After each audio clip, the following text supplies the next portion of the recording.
Hello everyone, welcome to Tejas career academy. Guys, आज है 23 दिसंबर और आज हम देखेंगे इंपॉर्टेंट करंट अफेयर के क्वेश्चंस को। लेकिन आगे बढ़ने से पहले मैं आपको बताना चाहूंगा कि अगर आपने अभी तक चैनल को सब्सक्राइब नहीं किया है तो चैनल को सब्सक्राइब करें, वीडियो को लाइक शेयर जरूर करें। चलिए शुरुआत करते हैं आज के इस सेशन का। सबसे पहले हम क्वेश्चंस को देखेंगे किस किस टाइप के क्वेश्चंस यहाँ रखे हैं। तो पहला क्वेश्चन आपको बोला गया है यहाँ पे, हाल ही में राज्य के कितने जनजातियों को, ध्यान से देखिएगा, हाल ही में राज्य के कितने जनजातियों को आदिवासी समुदाय में शामिल करने हेतु लोकसभा में विधेयक पारित हुआ है। पहले ध्यान रखिएगा, लोकसभा में बिल का पास होना और राष्ट्रपति का उस पे एसेंट मिलना, दैट इज सहमति मिलना, दोनों डिफरेंट चीज है। ठीक है, अभी क्या हुआ है, सिर्फ बिल पेश हुआ है, बट जब ये एक्ट फाइनलाइज्ड कब हो जाएगा, अधिनियम या कानून कब बनेगा, जब राष्ट्रपति जो है यानी कि माननीय राष्ट्रपति हमारी जो है महामहिम राष्ट्रपति जो है द्रौपदी मुर्मू उस पर अपना एसेंट दे देंगी, तब एसेंट का मतलब है सहमति की यस दिस इज करेक्ट, तो वहां पे वो क्या बन जाएगा, फाइनलाइज्ड हो जाएगा। क्लियर रहेगा। जिस तरीके से छत्तीसगढ़ राज्य में आरक्षण का मामला फंसा हुआ है, क्या हो गया यहां पर, विधानसभा में पारित तो हो गया बट राज्यपाल की सहमति नहीं मिली है। तो कंडीशन दो हो सकती है, राज्यपाल चाहे तो उस पर अपनी सहमति दें या फिर बिल को लौटा दें, पहली चीज। दूसरा कंडीशन यह बन सकता है कि बिल पे सहमति न देकर के राष्ट्रपति के लिए बिल को रोक लिया जाए। ठीक है, राष्ट्रपति की सहमति के लिए बिल को रोक लिया जाए। तो यहां पे कंडीशन अभी यही हुई है। क्लियर रहेगा। क्वेश्चन को ध्यान से देखिएगा। क्वेश्चन में बोला गया है कि राज्य के कितने जनजातियों को आदिवासी समुदाय, दैट इज शेड्यूल्ड ट्राइब में, ट्राइब्स में आदिवासी समुदाय में शामिल करने की जो बात है, बिल है, लोकसभा में पारित किया गया है। तो लोकसभा में साधारण बहुमत के साथ अगर हम बात करें, एक होता है स्पेशल मेजोरिटी, एक होता है नॉर्मल मेजोरिटी। ठीक है, साधारण बहुमत, साधारण बहुमत और एक होता है विशेष बहुमत। ध्यान रखेंगे, विशेष बहुमत।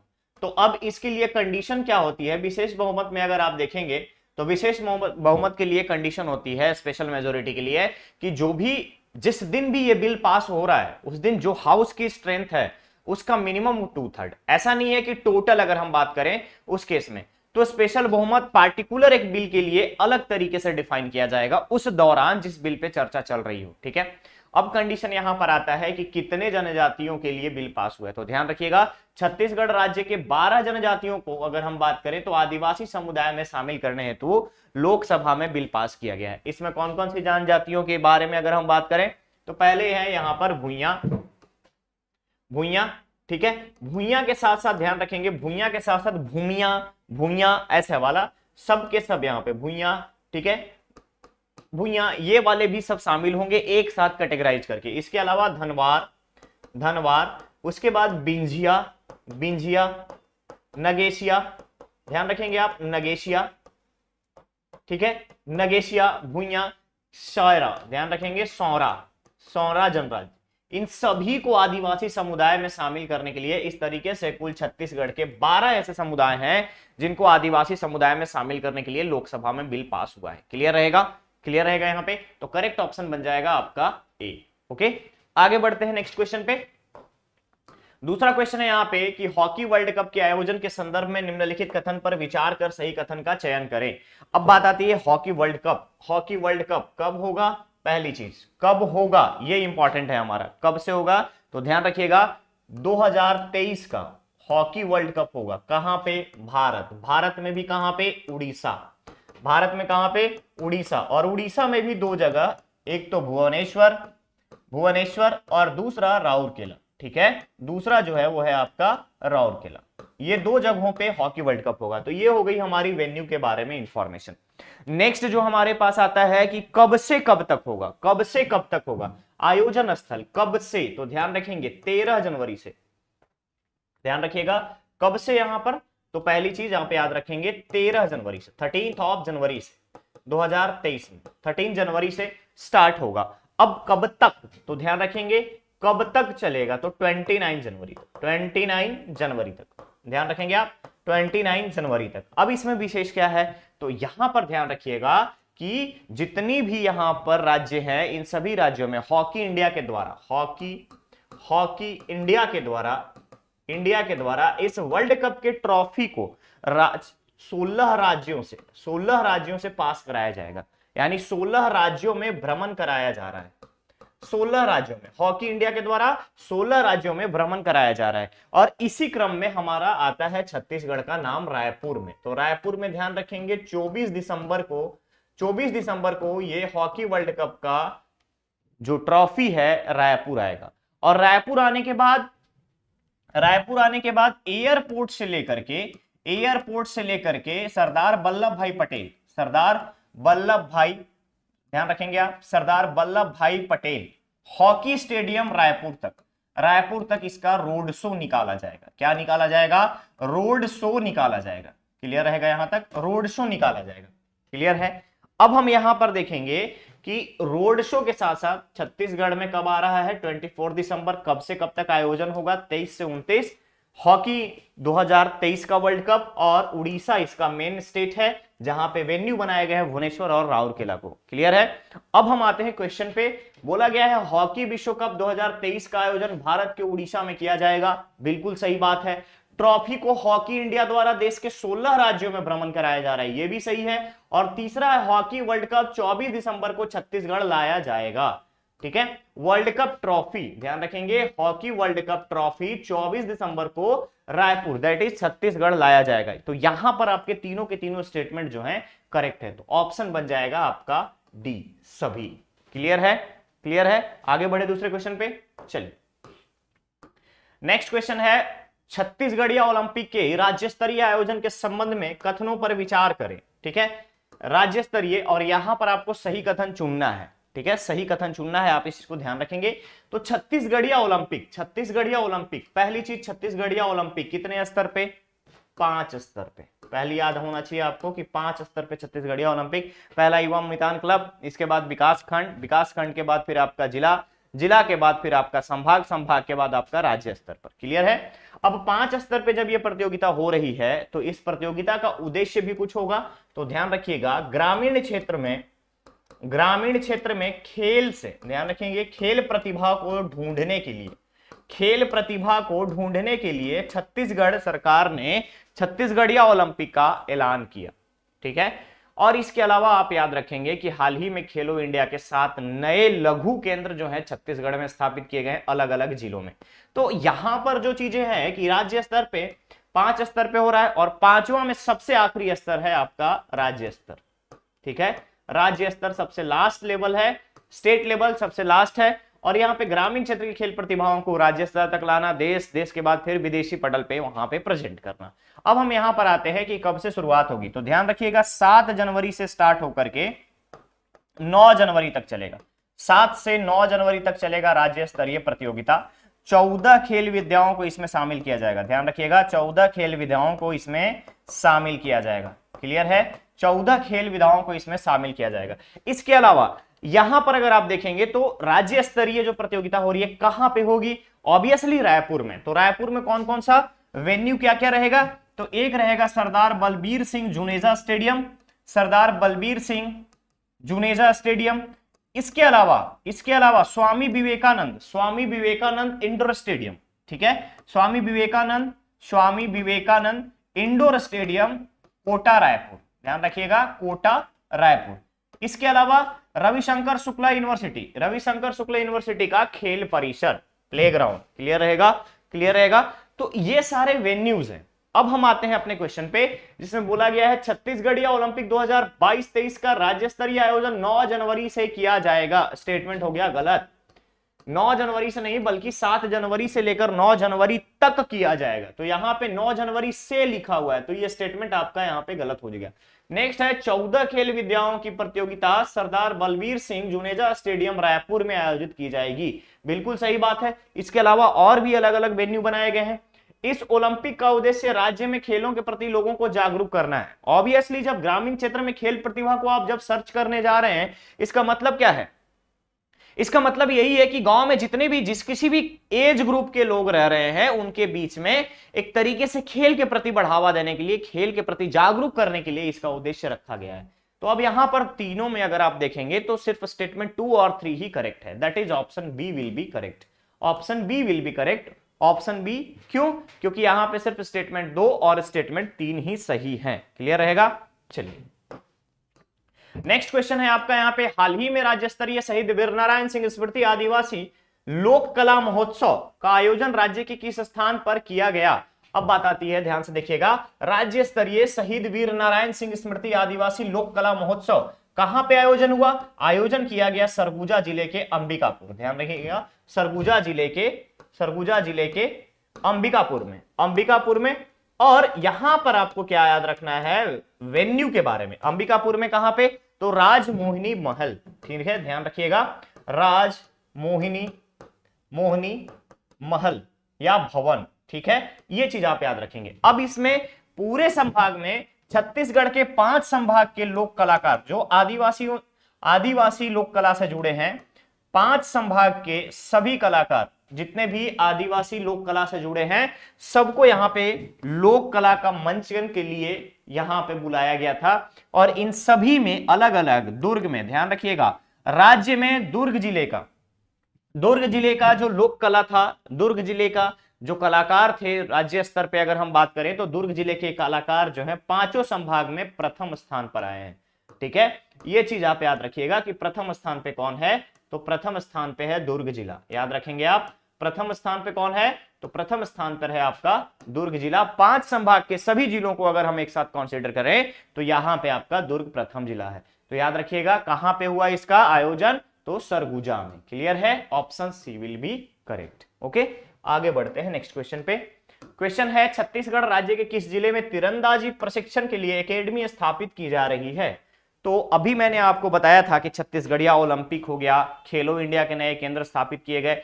इसी तरीके से इसी क्रम में छत्तीसगढ़ राज्य युवा कल्याण के द्वारा, युवा स्पोर्ट्स की अगर हम बात करें, युवा खेल मंत्रालय के द्वारा छत्तीसगढ़ में तीरंदाजी प्रशिक्षण के लिए, ध्यान रखिएगा, बस्तर जिले के जगदलपुर में शहीद गुंडाधुर, याद रखेंगे आप, शहीद गुंडाधुर तीरंदाजी एकेडमी की स्थापना की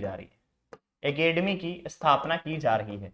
अब ये एकेडमी कहां होगा? तो जगदलपुर क्रीड़ा परिसर, यानी अगर हम बात करें खेल परिसर में, स्पोर्ट्स इंपोर्ट में का अगर हम बात करें तो बस्तर के खेल परिसर में 120 मीटर का आउटडोर स्टेडियम तीरंदाजी का, और 120 मीटर आउटडोर स्टेडियम और 30 मीटर का इंडोर स्टेडियम बनाया जा रहा है। ध्यान रखिएगा, इंडोर स्टेडियम बनाया जा रहा है। क्लियर रहेगा? इंडोर स्टेडियम बनाया जा रहा है। तो अब बात आ रही थी कि तीरंदाजी प्रशिक्षण के लिए एकेडमी कहां पे स्थापित होगा?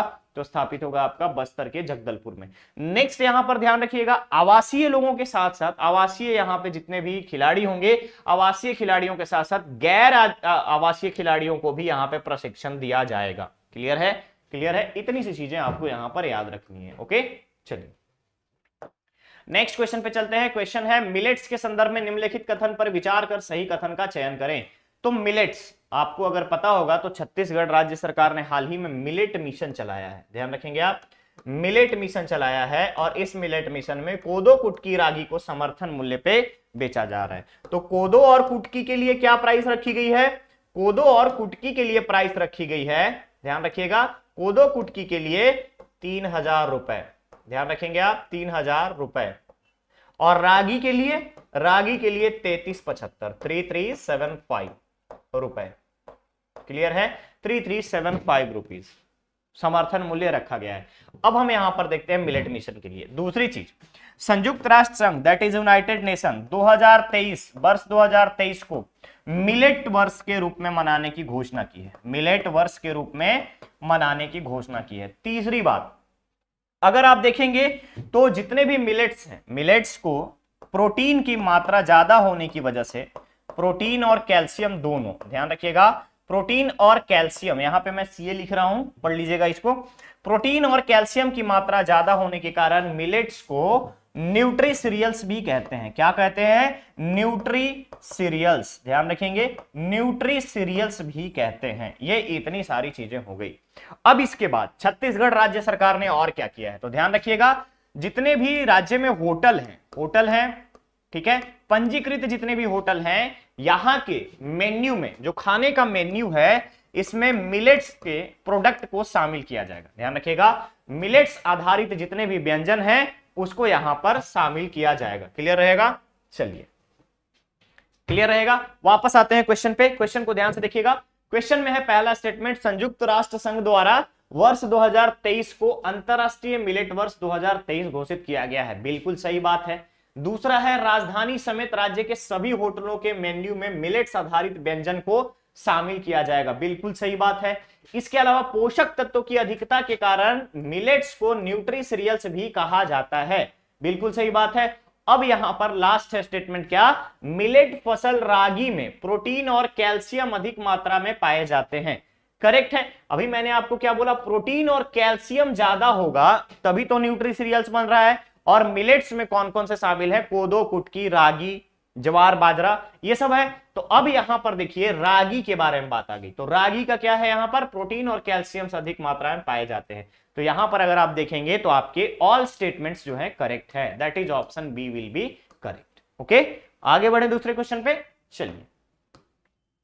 क्वेश्चन है यहां पे, 21 दिसंबर को राज्य के किस लोकप्रिय नेता और स्वतंत्रता संग्राम सेनानी की जयंती मनाई गई?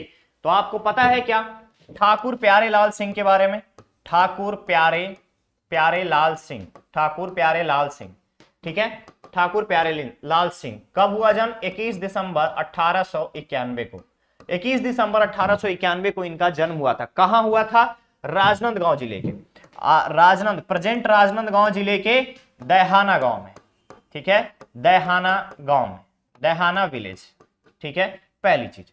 अब इनका काम क्या है, तो ठाकुर प्यारे लाल सिंह पहले नेता, किसान मजदूर, ध्यान रखिएगा, किसान मजदूर आंदोलन शुरू करने वाले छत्तीसगढ़ के पहले नेता, किसान मजदूर आंदोलन। उसके बाद अगर आपको पता होगा बीएनसी मील आंदोलन राजनांदगांव, बीएनसी मील आंदोलन राजनांदगांव। साथ ही साथ सबसे पहले अगर हम आपसे बात करें तो यहां पर ध्यान रखिएगा, ठाकुर प्यारेलाल सिंह सहकारिता आंदोलन के प्रणेता माने जाते हैं। बुनकरों को लेकर के इन्होंने सहकारिता आंदोलन चलाया था और उस समय के बाद, ध्यान रखेंगे, उस समय के बाद से कंटिन्यू इनकी लोकप्रियता बढ़ते चली गई। और असहयोग आंदोलन में अगर आप देखेंगे, सत्याग्रह में अगर देखेंगे, मजदूर सत्याग्रह में इनका नाम सबसे पहले आता है, ठाकुर प्यारेलाल सिंह जी का, क्लियर रहेगा। श्रमिक आंदोलन में भी इनका नाम सबसे आगे आगे रहता है। अब इसके अलावा इनकी उपलब्धि क्या है, तो सबसे पहले 1937 में, 1937 में, पहली चीज आप याद रखेंगे, 1937 में क्या किया इन्होंने, 1937 में इनको रायपुर नगर निगम का अध्यक्ष, रायपुर नगर पालिका अध्यक्ष, ध्यान रखिएगा, नगर पालिका अध्यक्ष बनाया गया, नगर पालिका अध्यक्ष बनाया गया। इसके बाद आचार्य कृपलानी, ध्यान रखेंगे, आचार्य कृपलानी जी के किसान पार्टी, ध्यान रखिएगा आप, किसान पार्टी में किसान मजदूर सभा पार्टी जो थी उसमें पार्टिसिपेट किए। और पार्टिसिपेट करने के बाद 1952 में 1952 में रायपुर के विधायक बने, एमएलए बने और 1954 में इनका निधन हो गया, ठीक है, 1954 में इनका निधन हो गया। आगमन कब है, आगमन है 21 दिसंबर 1891 को और निधन कब हुआ इनका, 1954 में, क्लियर है। तो यहां पे आपको बोला जा रहा था कि किसकी जयंती मनाई गई, तो ठाकुर प्यारे लाल सिंह जी की। करेक्ट ऑप्शन क्या बन जाएगा यहां पर आपको, सी, ठीक है। चलिए नेक्स्ट क्वेश्चन है, छत्तीसगढ़ में महात्मा गांधी औद्योगिक पार्क का संबंध निम्न में से किससे है? महात्मा गांधी औद्योगिक पार्क, ठीक है, रीपा, महात्मा गांधी और ग्रामीण औद्योगिक पार्क का अगर हम बात करें तो किससे संबंध है, तो रीपा का संबंध किससे है, गौठान से, ध्यान रखिएगा, गौठान से है। हाल ही में राज्य सरकार ने सभी गौठानों में ग्रामीण औद्योगिक पार्क स्थापना की घोषणा की है और यहाँ पे महिला स्वयं सहायता समूहों के साथ साथ लोकल्स लोगों को यहाँ पे अपने रोजगार बढ़ावा देने की अगर हम बात करें तो रोजगार में एनहांसमेंट मिलेगा। क्लियर है, तो ऑप्शन क्या बन जाएगा, गौठान समिति।